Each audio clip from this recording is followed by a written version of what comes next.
just our common sense, everyday perception of the Earth, it is flat as far as we can tell. It is motionless as far as we can tell.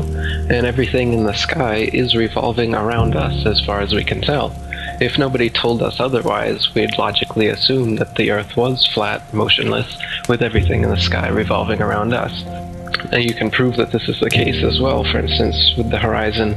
As you rise up, no matter how high you go on the top of Mount Everest, or if you go in a balloon higher and higher, we've gotten independent balloons have gone up with cameras, the horizon remains flat all the way around and rises to the eye of the camera all the way up, totally flat, and rises to the eye of the observer. So that's one proof. Now, if the Earth were a ball, no matter how big, the horizon is said to be the curvature of the ball. If you were to go to NASA, it's all fraud, it's all fake. Pretty much everything NASA puts out is fraudulent. There are no images of Earth from space. Put an end to this topic once and for all, turn the Hubble round and show us Earth in real time, but they will not do it. They can't do it. It doesn't exist. Literally doesn't exist.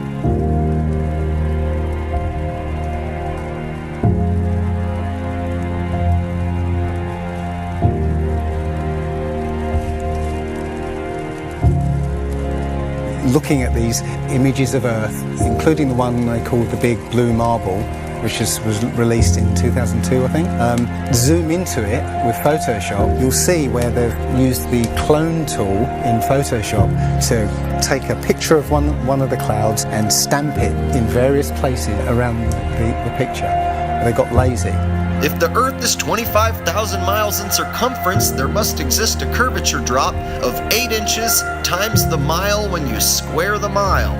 1 mile means there should be an 8-inch curvature drop. 2 miles, 2 times 2 times 8 is 32. That's 32-inch drop.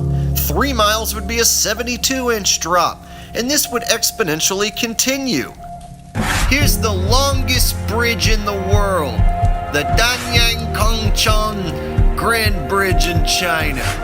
102.4 miles long.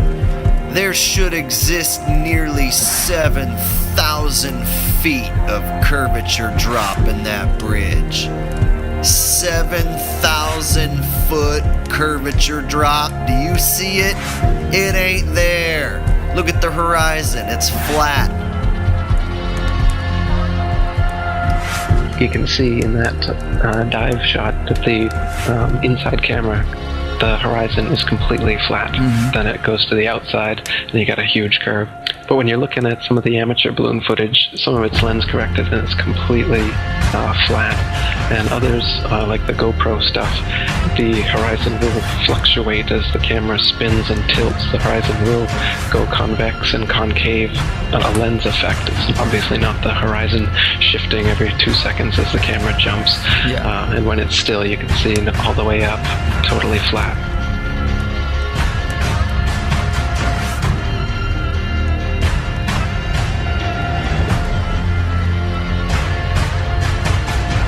NASA is essentially Hollywood, and all the images that you think you've seen of a spinning ball Earth are faked. And all the amateur balloon and rocket footage that we've sent up there shows a flat horizon that rises all the way up. And that's impossible on a ball. Humans, for the most part, don't have a clue. They don't want one or need one either. They're happy. They think they have a good bead on things. But why the big secret? People are smart. They can handle it. The person is smart. People are dumb, panicky, dangerous animals, and you know it. 1,500 years ago, everybody knew the Earth was the center of the universe. 500 years ago, everybody knew the Earth was flat. Imagine what you know tomorrow.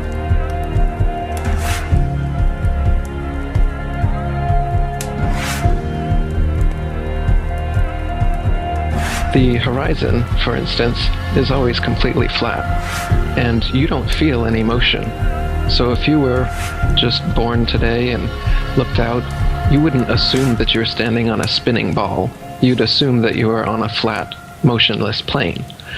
So to assume that we are on a spinning ball is actually contrary to our common sense and our everyday experience. And there's also experiments that have been done to test whether we're on a spinning ball or not.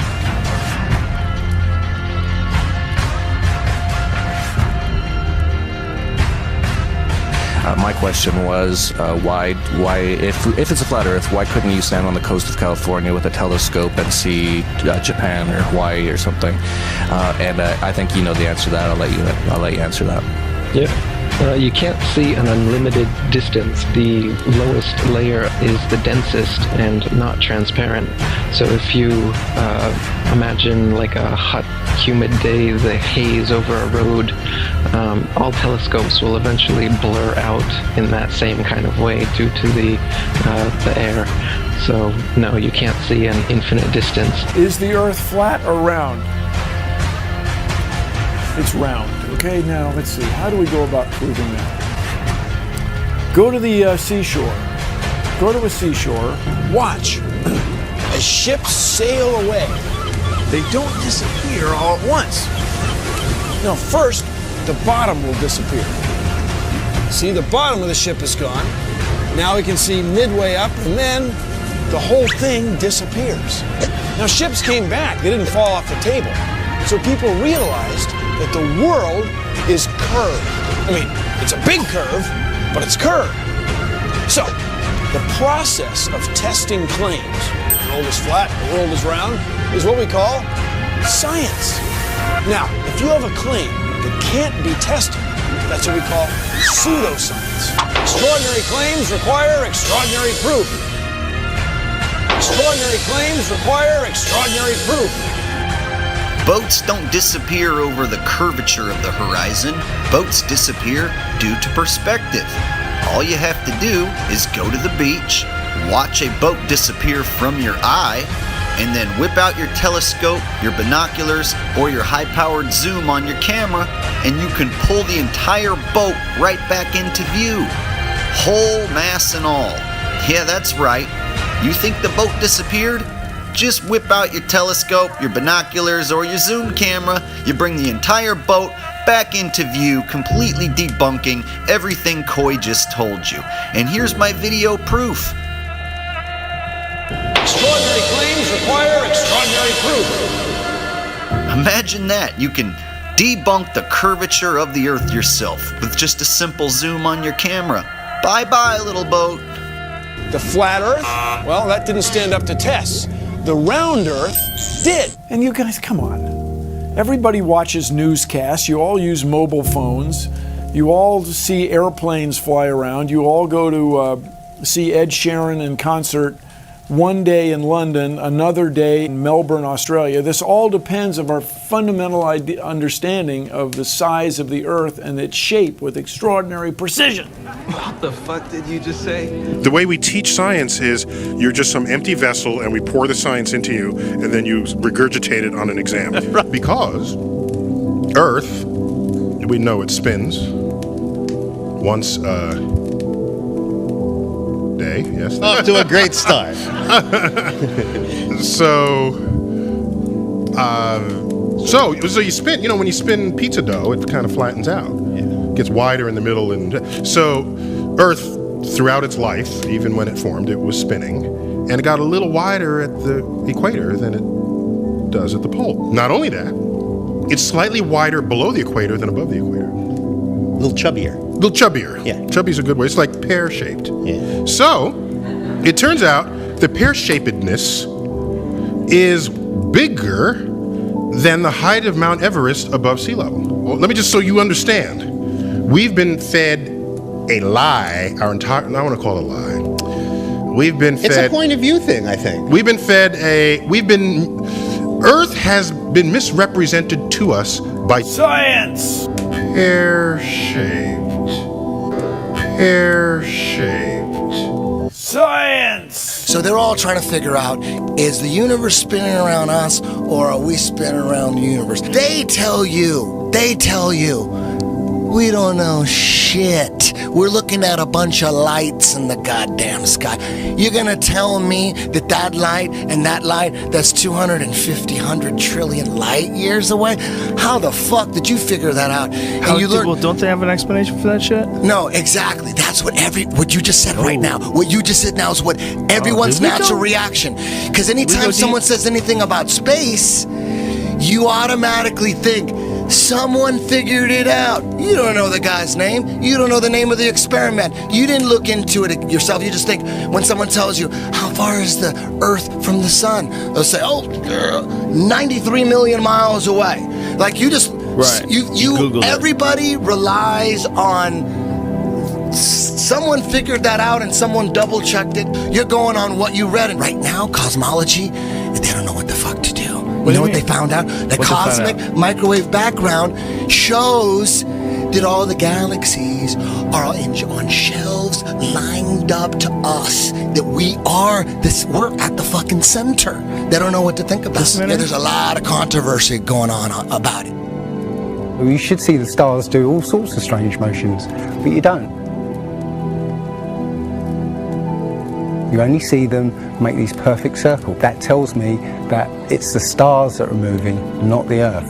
The Copernicus principle, the one that we live by, is that we're insignificant, we mean nothing, we're a speck in the universe. That's the heliocentric model, that we go around the sun. The geocentric model means that everything goes around us. That's what this is in the Bible. That's what the first astronomers were saying. Ptolemy was the first one to say, yeah, we are the center. You can tell based on these observations, everything's revolving around us.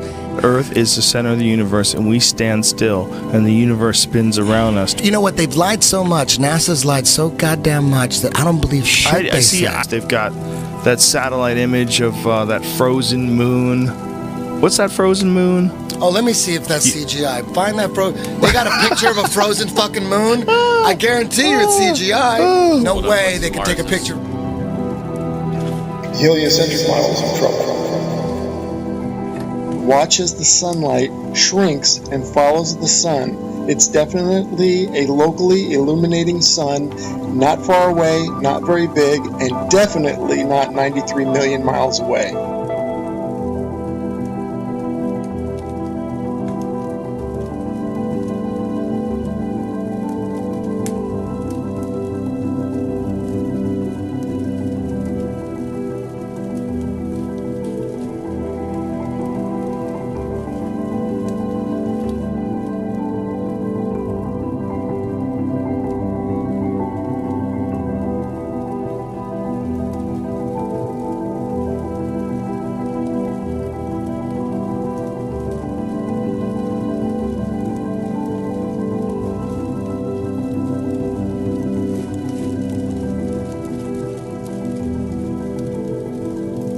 There's a place in Bolivia called Salar de Uyuni, which is a salt flat. It's literally 100 miles wide one way and 80 miles across, and it's perfectly flat. And when it rains, literally you get an inch of water, and it looks like a perfect mirror. Now, how does that happen on a sphere? Yeah, it shows you that, you know, if you're one end of this salt flat, you can see perfectly clearly the other end 100 miles away. So it's just showing you that, the Earth is flat, and without the effect of the waves in the sea, you'll be able to see a whole lot further.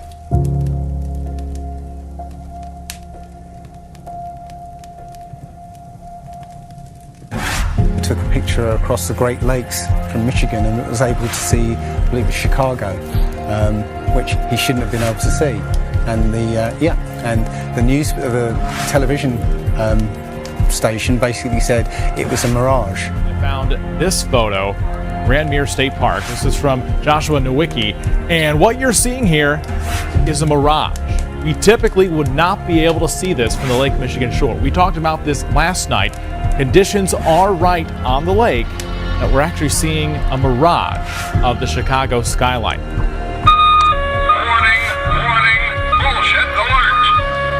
very interesting here. Here's what's happening. This is a good example of a superior mirage. So Joshua was on the Lake Michigan shore. He was looking towards the west, and Chicago's beyond the horizon. Should not be able to see it. However, with the right conditions, we have an inversion. We have cold air near the cold lake water and some relatively warmer air above it. This will bend the image of that skyline back towards the viewer. And so typically we would not be able to see this. This image would be viewable from much, much higher in the sky.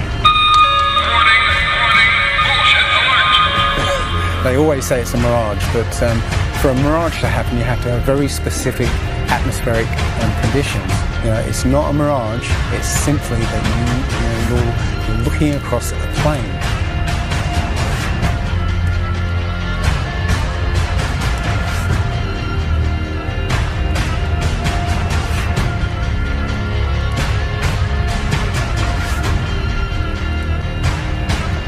Now, how come in all these ball pictures, man, you can see all the continents pretty much, and there's just a little bit of clouds here and there. Man, it's like some of these pictures, like there's some where they show the Earth at night and you can see all the lights and stuff. It's like, you're telling me the entire continent didn't have clouds? The entire fucking continent, like you can see Africa and all these lights and all this stuff. Like, if you turn on your porch light, I guess you can see it from space, apparently. And it's like there's no clouds in some of these pictures. And they spelled out the word sex, right, recently, probably a few months ago in one of the clouds. But, if they do their research, they say, well, those are composites. And I said, well, how come they copy and paste the clouds on some of these? And they use the same cloud form. Like, if you're going to make a composite, but you shouldn't be copying and pasting clouds. That means you're adding stuff that's not real. Yeah, and the thing is, those pictures that you're talking about, the blue marble pictures, I think there's about maybe 8 to 10 of them over time that NASA has put out, and you're absolutely right. None of those pictures look the same. The color of the water is different. Like you said, the continents are different sizes. It's just unbelievable. And I think what happened originally was they would put these things out and nobody was paying any attention to it. And then all of a sudden now, people are paying attention to it, and now they're pulling these pictures in, and it's an obvious fraud. What? And the thing is, there's supposedly tens of thousands of satellites orbiting Earth.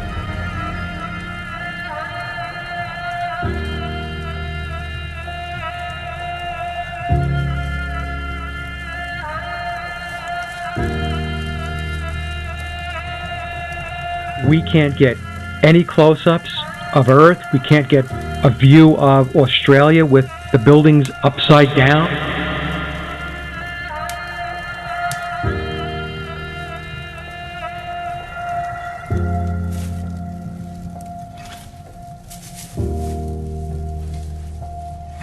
And they'll look at you like you're crazy. But really, you're the sane one for asking real questions.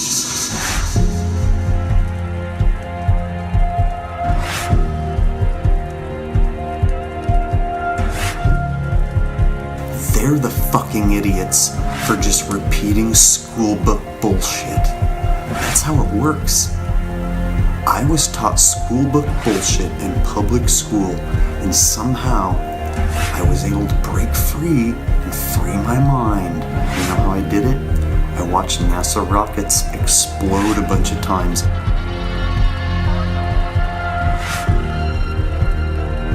Fly off sideways and not go to space. If you watch the trajectory of the space shuttle, it doesn't go straight up. It always goes in a curve and out to sea.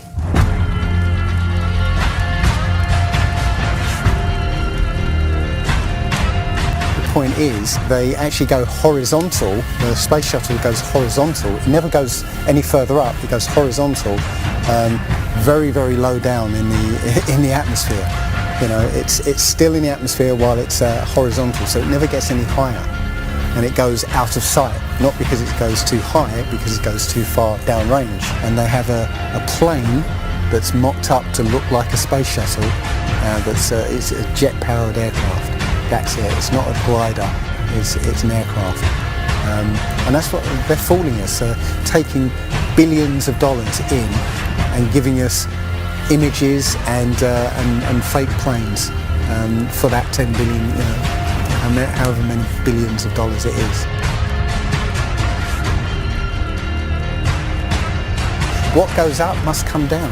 And literally, we have not ever seen anything that has ever gone up and not come down.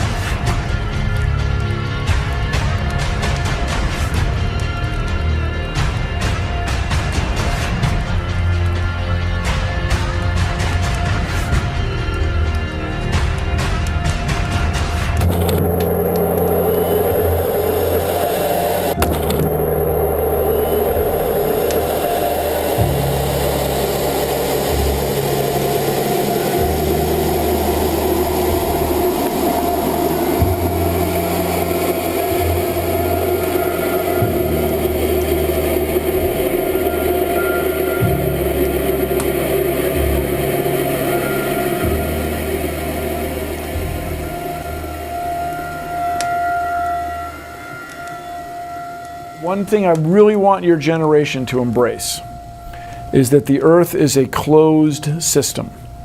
We cannot leave the Earth. There's no place to go.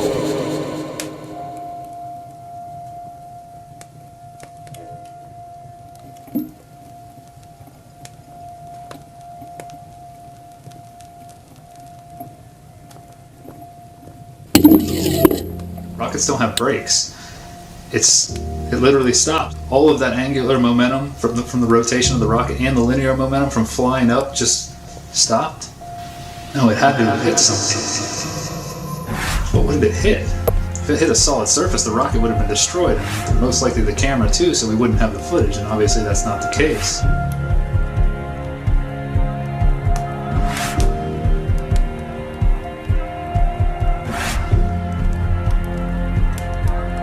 Kicks and deals.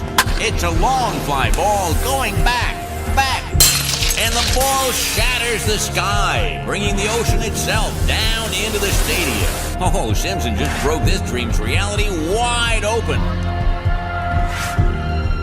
I know we have still not shattered that highest and hardest glass ceiling, but someday someone will, and hopefully sooner than we might think right now.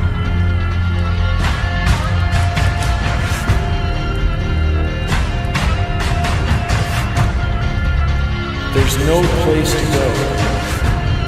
Although we weren't able to shatter that highest, hardest glass ceiling this time, thanks to you, it's got about 18 million cracks in it. And it may be hard to see tonight, but we are all standing under a glass ceiling right now. People figured out that we were an enclosed system. The more advanced we got, it would be the biggest thought on our minds. That's all we care about. You could make a wildlife reserve 1,000 miles square. All people, all human beings would do is just be knocking on the fence constantly, going, why is this fence here? Who built the fence? Why are we in here? And so on and so on. Why do you think that Truman has never come close to discovering the true nature of his world until now? We accept the reality of the world with which we're presented.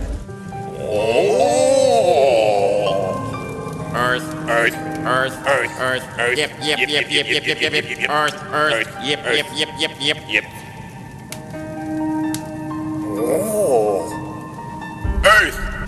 If you start here and you go around long enough in the same direction, you wind up in the place you started from. Yes, Thomas. Why don't we fall off when we walk underneath, Miss Sarah? Because of a force called gravity.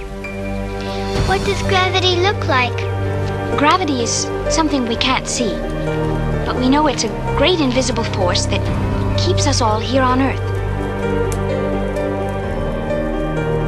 It's a natural force that keeps us all from flying off into space. We were always told that the world is flat.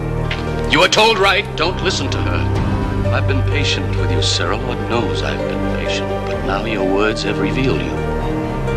The law of gravity was discovered by Sir Isaac Newton in 1687. That's almost 200 years ago, Uncle Evan. But there is only one law. The law of God. What is gravity? You have no idea. Okay, next question. Wow. No, here's the difference. We can describe gravity. Okay. We can say what it does to other things. We can measure it, predict with it.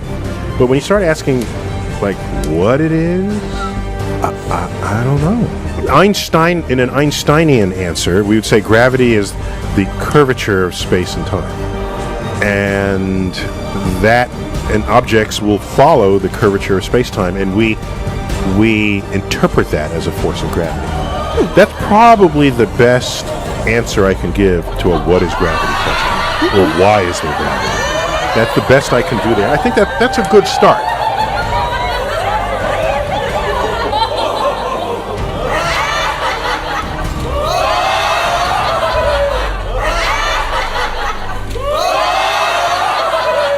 The world is round. What? You know how everybody believes the world is flat, like a pancake? Well, they're all wrong. The world is actually round, like an orange. The world is an orange. And? And? Well, that's it. It's a great idea. It's one of my best ones. Yeah, but what kind of orange? Is it a navel or a juicer? What? Look, just sleep on it. In the morning, the idea will come to you again, and you won't even remember where you got it. Get it? Got it. Good. I must say, I really thought you'd catch on to this a little quicker, Copernicus. What? My name's not Copernicus. I'm Charlene Sinclair. You're not Copernicus? This isn't 16th century Poland? Oh boy, I screwed up. How do you brainwash? You repeat the same thing over and over again. You know, if somebody's resisting the concept, if you keep fucking repeating it, they'll incorporate it in their brain. Since you were a kid, you've seen this image. But you've never seen it from that point of view. But your brain has three-dimensionalized. Oh yeah, that's the Earth. How? Through repetition.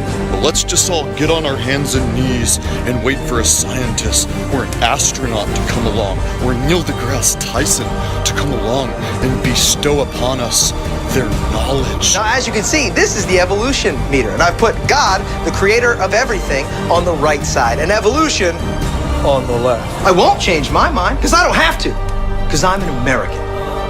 I'm dug in, and I'll never change. Mac, look, you're wasting our time.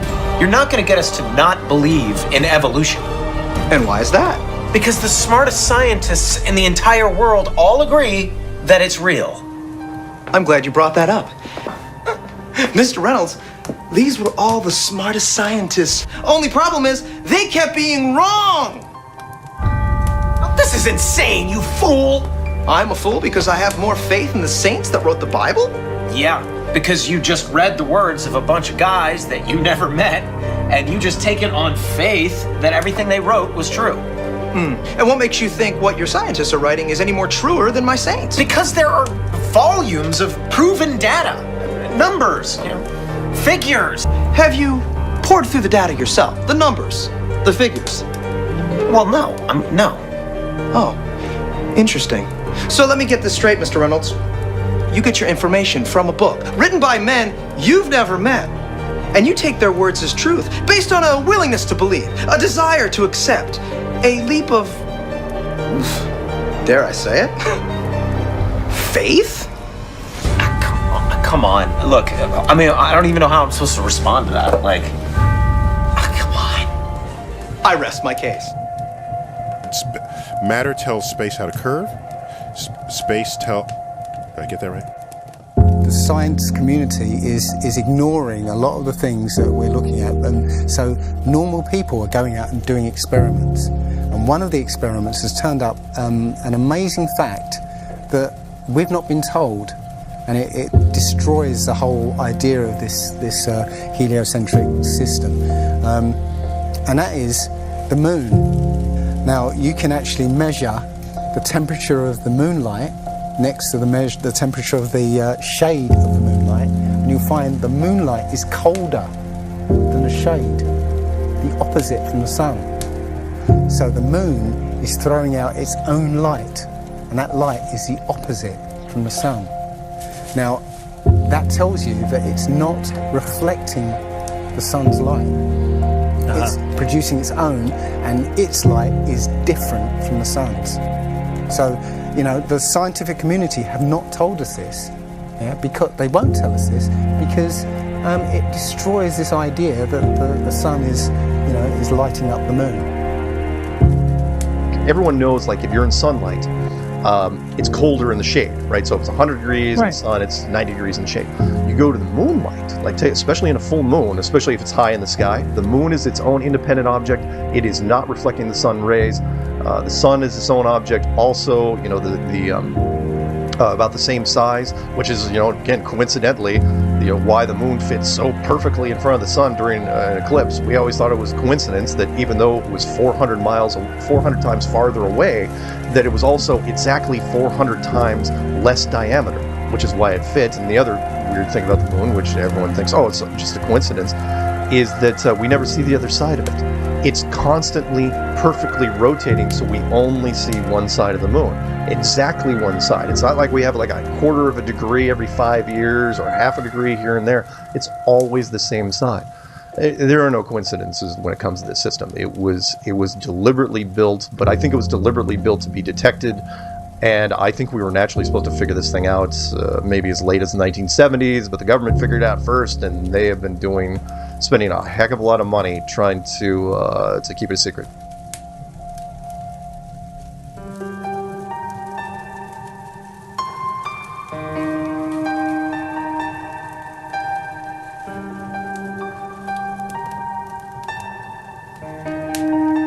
When I look at the people who signed the Antarctic Treaty, and all the nations that were down there doing whatever they were doing signed a treaty, and I believe it was 1958 or somewhere thereabouts, saying, nope, nobody can stake a claim to Antarctica, and if you're going to go down there, you can only go down there for scientific reasons under carefully restricted guidance, but it's not a free-for-all. Nobody can just, hey, I'm going to go check out Antarctica and do a high jump of my own. No, can't do it. It's the only treaty that's all these countries have signed and never broken and completely agreed on. It's the only one. What treaty is there that everybody's agreed on? We're being kept away from it for a reason. They have some scientific bases there, and literally it's controlled by the military because they don't want you finding out what's beyond. During 3 voyages lasting 3 years and 8 days, Captain Cook and crew sailed a total of 60,000 miles along the Antarctic coastline, never once finding an inlet or path through or beyond the massive glacial wall. So the other question is, well, how come ships don't go off the sea if it's flat? How come ships don't fall off the edge? Well, here's why you don't fall off the edge. There's a 200 to 300 foot high wall that is the border that Scripture says is keeping everything in. Nothing's going past that. Because they don't want you finding out what's beyond.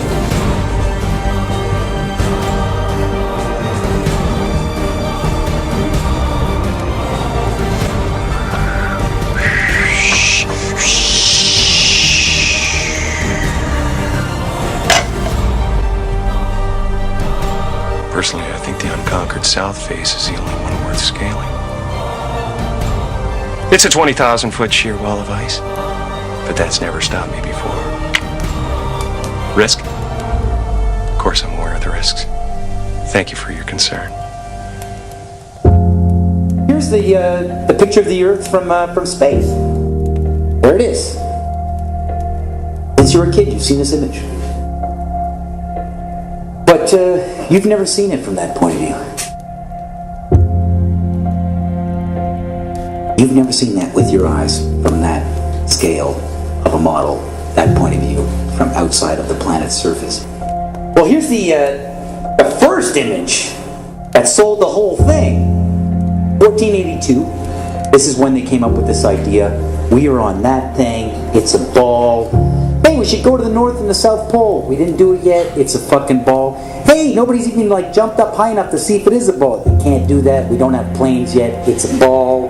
You know what? We adopted this whole model like 400 or 500 years before the airplane. 400 years before the airplane, pretty much. It was like, what, beginning of the 1900s? They went to the North Pole in the 1900s. This is 1482. Nobody went to the top of the globe, to the bottom, or flew up, or built a skyscraper. It's funny that we said that this is what we're in right now. This is what we're on before any instrument approved. This is the first time we actually had like an instrument of flight. Actually go high enough to actually fucking check out if what we agreed to 500 years ago was real. So if they were wrong after 500 years, the question is, what they tell you.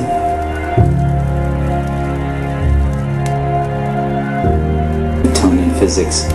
Why objects move on a ball spinning 1,000 miles an hour while it's going 26,000 miles around the sun. Basically the model we accepted right now. The sailor thinks that he's traveling around the Earth this way, when in effect he's traveling around the Earth this way. They began flying it around the world, from Abu Dhabi last year, with stops in India and China, then across the vast Pacific. Does running round your neighborhood prove that the neighborhood is round? I was an airline pilot for Delta for 26 years. A pilot's primary flight instrument is his artificial horizon, which he has to be maintained level to keep from climbing and descending.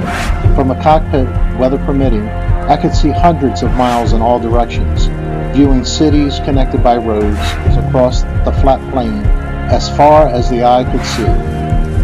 Nothing ever lean. If a pilot is flying around the curve of the Earth, then he should be dipping the nose down every 5 minutes. He should be dipping the nose down to stay around the curve.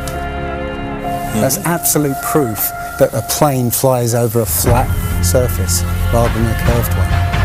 But I went to the manufacturer of the artificial horizon, and they confirmed to me that it's completely mechanical, nothing electronic in it whatsoever. So it's literally just a gyroscope that can freely move.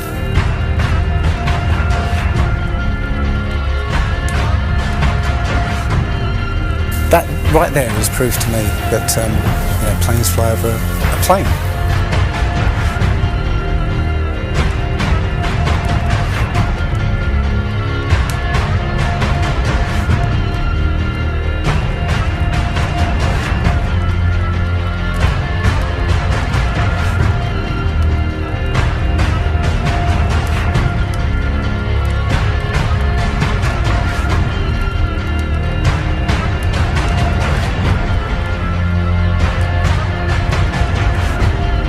Flat Earthers, it's time.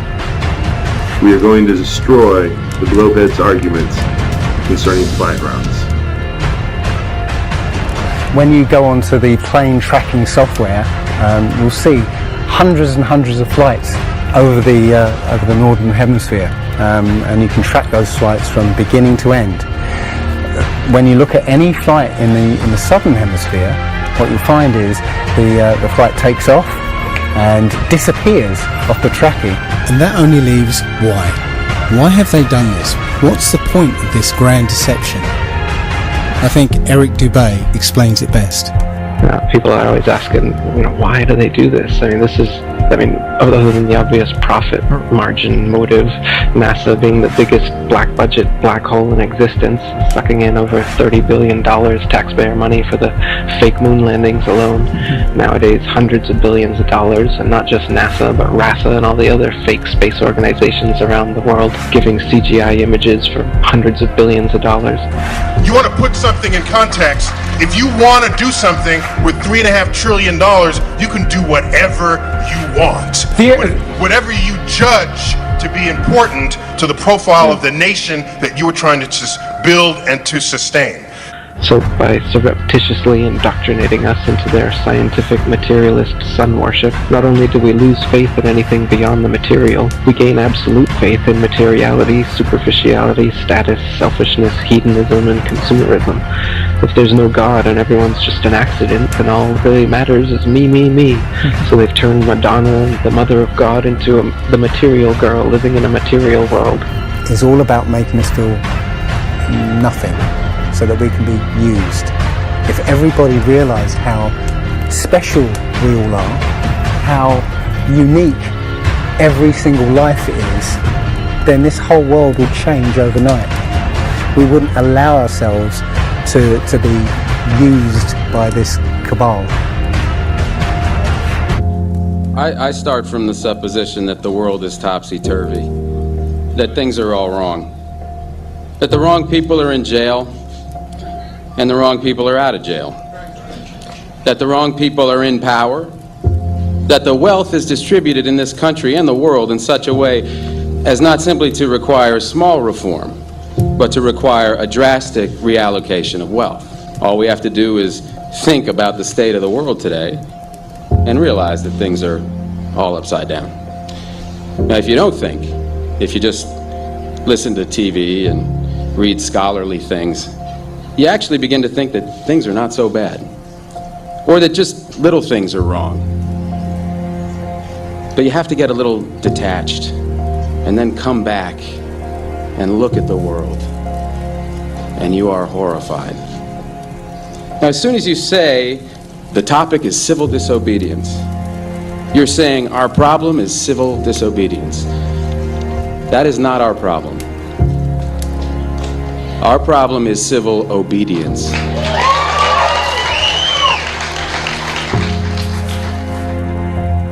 I think all our society is run by insane people for insane objectives. You know, and I think that's what I sussed when I was 16 and 12 way down the line, but I expressed it differently all through my life.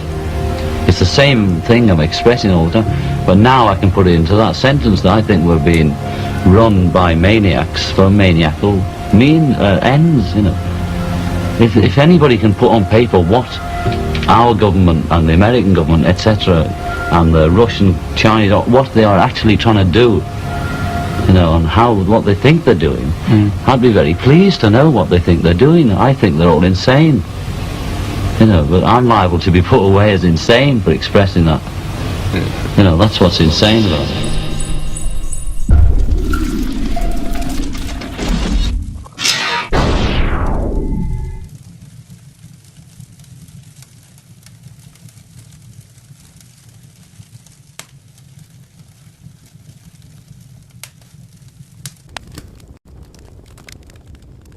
Hello, I just thought I'd share with you all these spiffing mugs, made by Nigel and his missus. You can have one made with any picture or design of your choice. Just look at these fucking amazing cups. To get one of your own, use the links provided to get in contact with them, and begin supping your tea or coffee with pride.